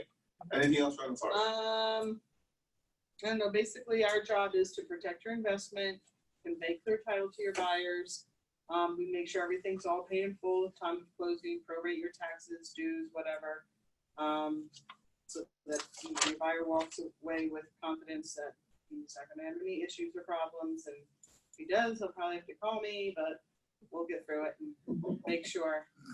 Yes. What's the least amount in escrow monies that you would accept for a deal? What do you mean, like the down Like, payment? right. Whatever, I mean, $10? Whatever you negotiate. yeah. I mean, You know, real estate sometimes without, if nothing. there's not an exchange of dollars, dollar. If I could buy a house from Veronica and she agrees with $1, I'm gonna go for the dollar. That makes the contract valid, right? So, getting back to the inheritance tax and how that works. So let's say we have a few homes and we have a few kids. So we want to make sure that the kids get the home, but, excuse me, they're not slammed with the inheritance tax. Life insurance. Life insurance. Well, they're Right. still gonna No, have no, to no, pay the they're still inheritance gonna tax. have, right. Okay, So what I if was I just sell actually it- looking at this. Okay, into it because myself, what if and what if I sell it to my kids? What you can do is you can put their names on the deed with you. And then they're only inheriting 50%. How many kids do you have? You can also gift Three, them okay. 15,000 a year. Then if and you all up have to the whole- 25%, if each of your kids have 25% and you as a couple have 25%, when you die, your kids are only inheriting 25%. But I believe there's a look back. The government knows about this people. I think there's a 3-year look back. Well, yeah, there's years. Okay, Yeah, there's but a if 3 or we- 5-year look If you back. think If about we it make it a now- rule to do it right as Yeah. we purchase Correct. more homes. Even if you put it, and I think, and I want to take a course more on trust to Yeah. see if you put your property into a trust, you gotta Yes. avoid it, and I heard Right. no. It No. takes Yeah. years, a couple Yeah. So I was at a workshop once and I asked that question and said, well, they used to sell insurance and I asked that question about, hey, was an attorney and people like them, they can have some heads because I said, hey, why not put my kids on my assets, right? So I don't have to, so the government doesn't take my property if I go into a nursing home, right? 'Cause that's what they do. They take your property and all of that. So everyone looked at me like, because it was a room full of insurance people. What are you talking about? Wow, we need to sell them all. I was like, no, why? Like, I could just put my kids on it and boom, they can take it. Right? So No, there's a 5-year for Medicaid. there's a 5-year. Putting I someone know in a that's nursing home. that's what I said. We said, yeah, 5-year look. That's where I learned it. It's a 5. They look back for 5 years. Mom and dad. Anything that And make sure belonged to mom and everything gets dad in our as of names 5 years before they ago go. Yeah. still belongs to the Still recording of belongs. Medicaid when they look at your resources for nursing home placement. So I've had patients that gave everything to their kid before they went in the hospital because they figured, oh my God, I'm in bad shape, I'm not coming out. The kid went and bought a house with her or something. Now mom's been in the hospital for 4 months, 5 months. And they're trying to place her, but nobody will take her because all of her funds are gone. Medicaid is saying, we won't take you, we won't. No, if the kids We are won't, on we the won't deed put you on before- Medicaid. Kids have to come up with the money. It's like season. So, and this is a whole different discussion. I'm sorry. I didn't Yeah, even that's go fine. into- That's fine. But it all ties together because we're talking about, we're talking about assets and how to protect your assets and things like that. So it's all So the important. key is to get them on the deed. Fast, yes, now, today, yes. Yeah. So, okay, Mike? What's the maximum legal seller assist you can put on a contract if you have commercial financing? What's the highest legal? Seller assist. Seller assist you Seller can assist. write on contract if you Well, have I a think commercial. normally, isn't it like 6%? That's normally, but on a commercial, so commercial and residential are different. Right. We don't play by the same rules on commercial, so we get creative. Commercial's not regulated by the, whatever it is. It's just, commercial is kind of the wild, wild west when it comes to doing deals. You better do your due diligence, you better know what you're doing, because there's no protection like there is for regular homeowners. Right? If you're doing a deal, so 6%, not necessarily, I mean, unless the bank has a different perspective. We don't go with some. So you see, so they don't, so it's up to your lender, but there is not necessarily a seller assist. Maybe a second, you can get creative in other ways, I'm sure. I have a If you question think from the audience. Okay. Back to something you said earlier. Nikisha wants just to be clarified, the percentage of inheritance tax is based on, or the lien that's put on a property, that's based on who inherits the property or the income? income of who inherits the property? What is that based on? Well, there's an actual return that needs to be completed. And it starts with like, yeah, the gross value of the assets. And it could be bank accounts, it could be savings, it could be household items, you know, beautiful jewelry collection. So then the assets, all that up. And then you go through the expenses and whatever the, you know, the difference is, that's what the kids are gonna have to pay the inheritance No, tax but on. you had said, somebody had said something was more about 45%, or some pay 35%, For state 4.5%, or like, how is that? Is that a state? That's Like, is the there a state tax. set So that's- amount, that's- percentage that somebody? That's on your net worth. So Uh-huh. that's your net worth. So if your net worth is $1.5 million after mortgages, right, first position, all that stuff, is $1.5 million. And now from husband to wife is unlimited. So my wife gets all of my stuff. She doesn't have to pay taxes on it. But when it goes down to my children, then I learned something new today, which they have to pay for the property. They got to pay for 4.5. But the government, the feds have they have a bracket, yes, based on your net worth. 1.5 million, I think, is 35%. And I can't remember if it's lower, the bottom, or higher, but it goes up or it goes less as you go up in your net worth. This is where you get into more advanced stuff, like you need to have, as you grow in real estate and you start getting a portfolio and you start getting sizable amount of properties, it's important you set up trusts and you set up a holding company and then LLCs and you. This is why the wealthy set it up that way, right? To protect themselves. When you asked the question, I said life insurance because that's one of the strategies that you utilize. Life insurance is tax-free. Again, this is something that has nothing to do with this, but it does, right? Because it's part of the whole of you planning ahead for your family so you can keep your wealth. Because this is about building wealth. Kind of. She said, well, earlier she thinks she broke down the kids, like what the kids would pay versus what the 4.5%. siblings would pay. Siblings are 13 and anybody else is 15. Siblings pay So 13%? yeah, Wow. brother and sister. Yeah. But if it's like your next door neighbor, it's 15%. So a strategy, guys, that you can use is if your net worth is $1.5 million and you know that your children have to pay, say, $350,000 in inheritance tax, right? What you do is instead of having your children pay $350,000 in inheritance tax, you go and you buy life insurance and you spend $200 or $300 a month to get a $500,000 policy. Life insurance is tax free. So now when you're gone, the children inherit that money and they use that money to pay for the taxes. So you just leveraged your money. You just use the lender, basically, the same way we leverage real estate when we use the lender. So it's kind of an advanced strategy, but you need to be thinking this way as you're building your portfolio and you're building wealth. You need to, again, I said earlier about being step ahead.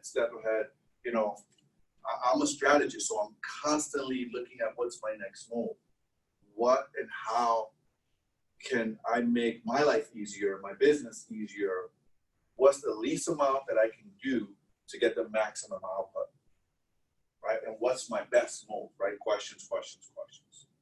All right, really quick, let's take 1 minute. So please stand up. 1 minute, just 1 minute. And I want you to share with someone that you don't know, find someone you don't know and share with them how this information serves you, what you just learned right here from Joann. How you can use what you just learned. Really quick, 1 minute. One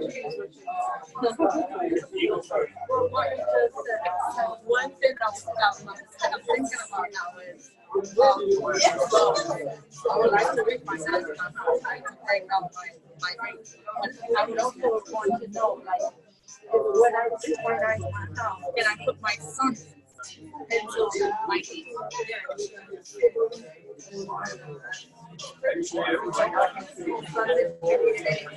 And take my mom, because my mom was the house with me, sort of, so we could combine the income. And we were able to get the money from the bank, so I could take. Do we have any other questions? Guys, 30 seconds. And I can look for me and my son. Perfect. Got it. I need to speak to the guy.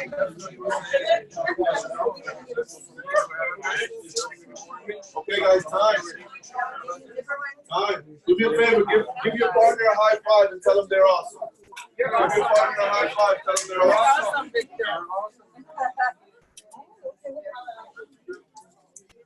Okay.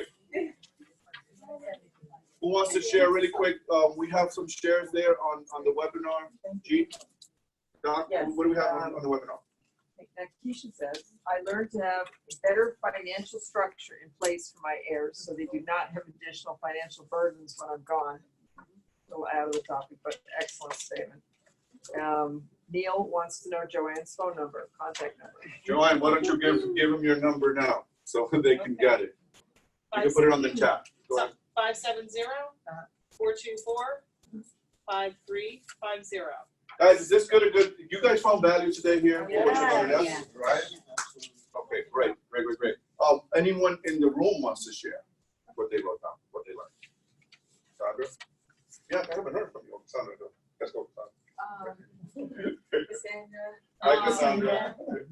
Well, I was telling Robin that this is like a lot of information. It is. I'm a little overwhelmed, but it's something I need to know. I'm trying to build wealth for my future.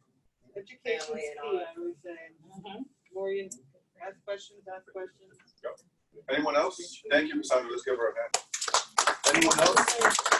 I'm gonna take away the rate cards, because if you need to quote the title insurance, please, I got plenty of those rate cards. Take some of my business cards, other things about title insurance, so that you can educate yourself. Joanne will be in the back for questions. Yeah. Guys, let's give her a hand. Thank you, Joanne. Guys, I'm gonna do a quick 10-minute thing, yes? Are you guys okay with that? Quick 10 minutes? Let me grab it now. Quick 10 minutes and give you some really quick mindset strategy. Show this to the camera. Take a screenshot. You guys good with that? Yeah. All right, perfect. So,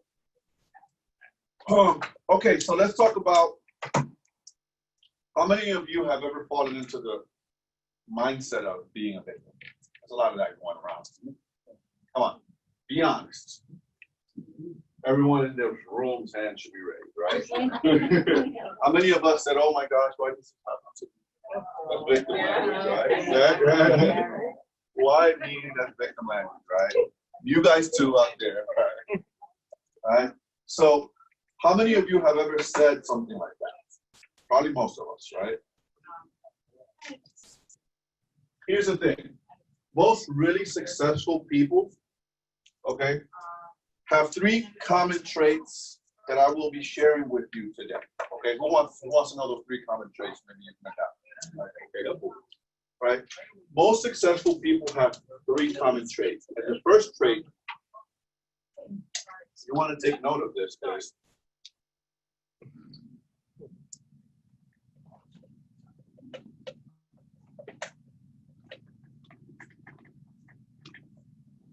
They don't play the victim. Right? Successful people do not play the victim. Right? Successful people, they accept responsibility for every area of their life. For everything. From their health to their relationships, to their success, their failures in business, everything. What does that mean, right? What does that mean? How do you know when you're playing the victim? How do you know when you're playing the victim? When you're playing the victim is when thank you. When you're making excuses, right? Well, I don't have any money. And I rejected all of that. I was born poor. I was born into a poor family. You know, I was recently, all the stuff going out there in the world right now, I was recently telling my kids. One of my close friends says to me, my wife's best friend comes over a couple weeks ago, and we're talking, and she's like, "Well, we didn't have the opportunity, blah blah blah blah, opportunity crap." So you know what, man? I was Mr. 16. 16-year-old kid. I was sleeping in a train. You're sitting on my porch here, on my 4 acres of land, in my house, and you're eating my hot dogs. Right? I refuse to accept, for me, I'm talking for myself, I refuse to label myself a victim, right? I refuse to label myself a victim. I reject that for me. What I accept is full responsibility for everything in my life. I accept my responsibility for my failures. I accept my responsibility for my wins. I accept my responsibility for everything in my life. If something's not going right in my life, my mentees, my students know, what do I always tell you guys? To do what? Get resourceful and do what? And ask what? Better questions. Ask better questions. The reason you're getting crappy results is because you're asking crappy questions. Why am I fat? That's a victim question. Well, what do you think your mind is going to tell you? Because you're a slob and you don't eat healthy, you don't work out. That's what your brain tells you. A better question is, well, what do I need to do, or how can I live a better or a healthier lifestyle? That's a better question. That creates a different feeling, creates a different emotion, creates a different action. That in turn gives you a different result. Right? Does that make sense? Right? So the number one thing is successful people accept responsibility for all areas in their life. All right? You'll know you're dealing with someone that's an achiever when something is perceived not to go right.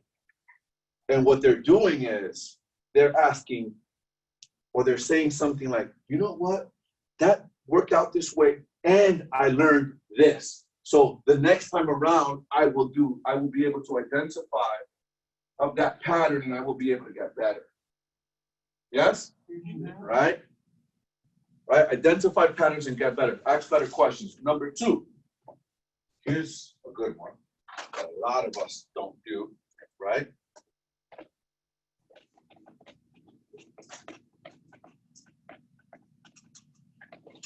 Play the long game. America, we are an instant gratification country. We want now. We want now. You know, there's an education company that I work with. They're getting sued now. Real estate education company. I used to do training for them across the country, right? And to do a lot of mentoring for their students. And the CEO comes to me one day. I'm sitting on their advisory board. The CEO comes to the president of the company comes to me one day. He goes, Martin, why do you think some students, they'll spend $36,000 and never do nothing with all this information, and other students spend this money and they're successful and they just take off, right? And they do this thing. And I said to him, Scott, you know what it is? The number one thing is the mindset. It's just a difference in mindset. You got some students that want instant gratification. What they're doing is they're throwing money at the problem, and throwing money at the problem doesn't fix it. Fixing your mindset fixes it. Right? I could throw money to get an education, but if my thermometer, let me give you this metaphor. That thermometer there, right? That thermometer is set at 70, right? If we open that door, right? If we open that door and we let some heat in, what happens? It gets warm in here, right? It gets warm and it goes up. What does that thermometer do? It turns on, right? And it fights and it just works hard until it goes back down to 7. Well, you all have a financial blueprint just like that. All of us in this room. We all have a financial blueprint.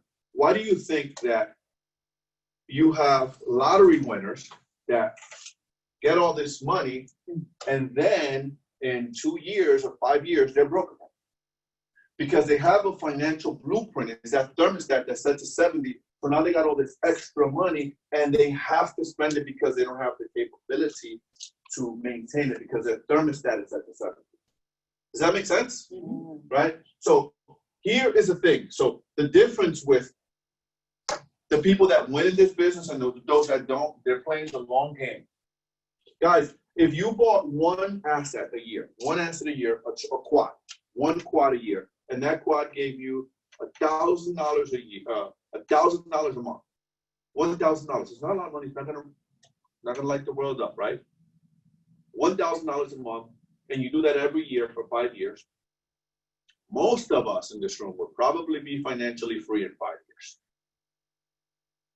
But you know what most of us want when we come to meetings like this or events like this, or we go, we want it now. We want it this month.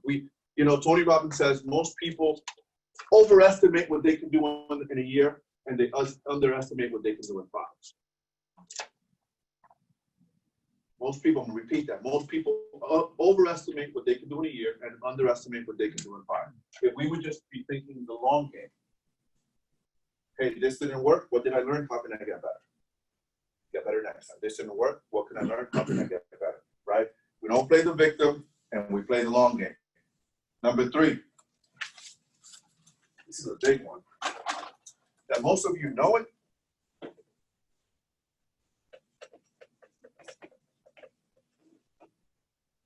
None of us get sick. None of us. None of us. No one's an island. Everyone in this room that's done anything, that has achieved in anything, has had one of those. One way or another. Has had one of those that's spoken to your life and said, hey, man, you can do this, or do this way, or do this that way, whatever it is that you're doing. Whether you're a doctor, I don't care. Whatever you're doing. You've had a mentor. You've had someone speak into your life. Right? Successful people understand the value of having a mentor and a good team around them. Excuse me. And having a good team around them. No one is an island. Find a mentor. If you can't find one, pick up some books. Right? So one of the questions that I'm asked a lot is, well, Martin, where do I find the achievers, right? Where do I find the achievers? You want to know where you find the achievers? Right here. You're in the place. You know, it takes an achiever. Today is what, Tuesday? To be in this room on a Tuesday night at 8:30 learning. I commend you for that, by the way. Give yourselves a round of applause. Because that's what it takes. It's only an achiever would do this. Most people are home watching Netflix. Most people are home doing whatever. But you, for some reason, decided to come in here in the middle of a pandemic. To come in here and learn and grow, right? There's a good old saying, right? If you knock, the door shall open. If you seek, you shall find. And if you ask, shall be given. You're here. And because you're here, something good will come out of it. I promise you, because you took action, all right? Don't have much more time. I want to just give you that. I want to give you 1 minute to write down 30 seconds to write down how this information, how those 3 steps is going to help you, how these 3 things is going to help you elevate your game in the next 30 days. 30 seconds. 30 seconds, guys. 30 seconds, because we're running late. We always do.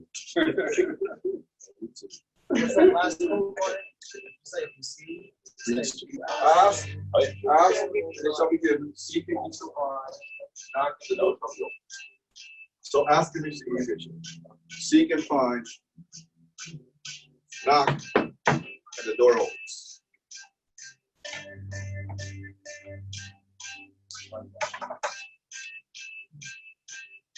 Anyone on the same question? What's that? I like the temperature with that in my life. Yeah, that's 100%.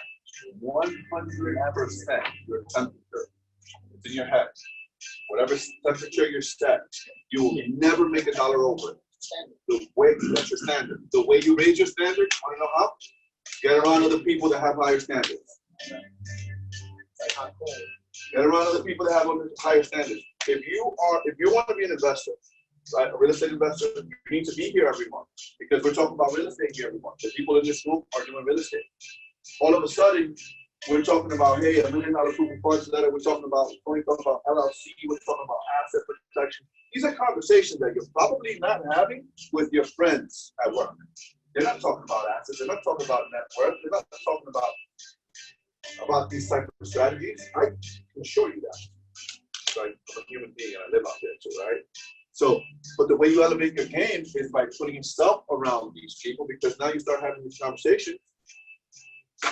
And guess what? You start asking yourself some better questions like, wait a minute, Martin is not that much different than me. How's he doing? What do I need to do? How are you doing that? How can I do that? Right? That's what happens. Like the saying says, if you got long hair and you hang around a barber shop long enough, eventually you're gonna get it. All right, stand up real quick. Stand up, find someone you don't know. 30 seconds, share what you do though. What's up? Huh? We don't know each other.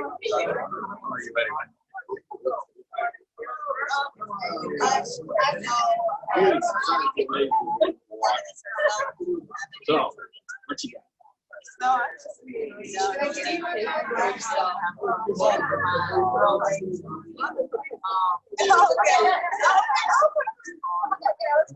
all the way here. Yeah, kind of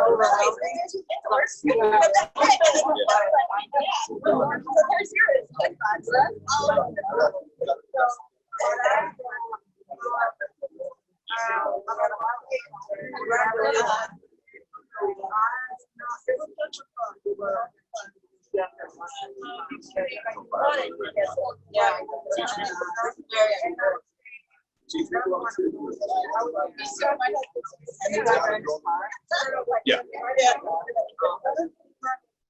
You don't have. It's so true. Well, it's like you go to Facebook, like stairs, it's intimidating. Okay, guys.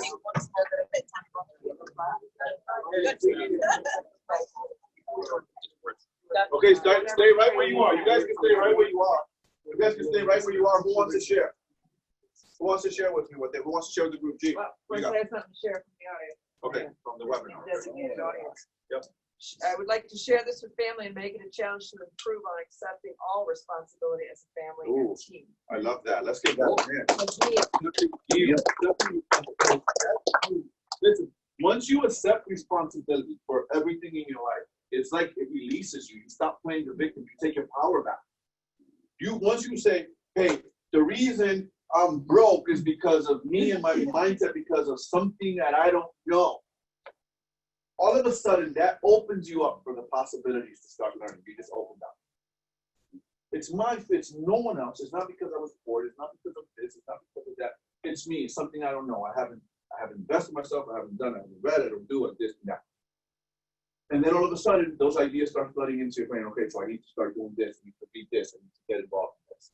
Anyone else? Who else wants to share? Someone else, real quick. I think personal development is like the most important thing because problems only get harder, so you must become better. That's right. I truly believe in that. So, the biggest investment you can do in this business is in yourself, and if you don't believe in yourself, like I told him first, no one's going to believe you. 100%. 100%. Let's give that a hand. Okay, guys, listen, we're out of time. I can stay here till 9:30 tonight, right? Review forms, please. Those forms. Please take 30 seconds and fill those forms out for me. Leave us a positive review. While you guys are doing that, while you're filling out those forms, I want to let you guys know, and for these guys too on here, we have a website that we're launching. Okay, I'm really excited about the website. We have a website we're launching. The website is going to have a ton of content. We're going to have all of these meetings. We're getting better at putting them. We're going to have all of these meetings on there. We're going to have a free version, right, where you're just going to have a lot of like these meetings. Maybe you'll have some stuff there, and then you're going to have an annual paid version, which is going to be maybe $200 a year.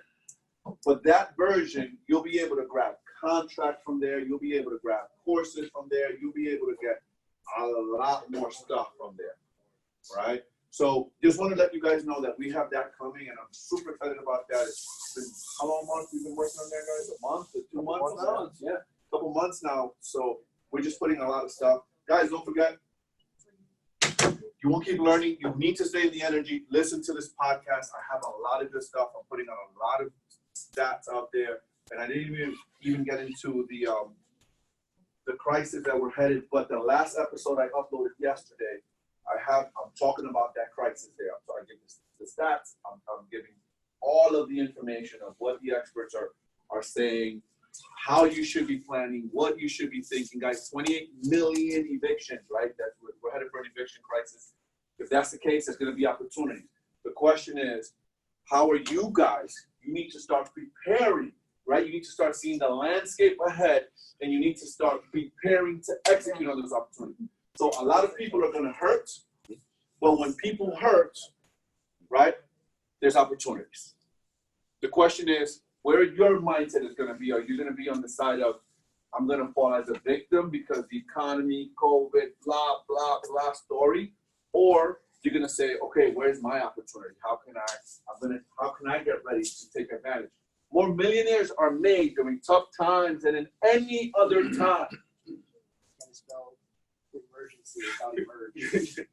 More millionaires are made during those times than at any other time. So guys, you need to be prepared. And that, did you listen to the show, Joe? I know we talked about it. Did you listen to that? The one from yesterday. You listened to it. So I gave a lot of, QRP. no, not the EQRP. That's something else. So there's something called the EQRP. So that's another episode you need to listen to. I have a best-selling author on there.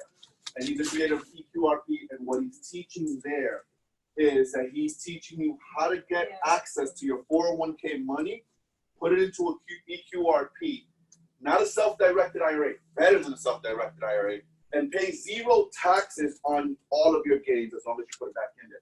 He explains it. He's an expert on it. Listen to that show.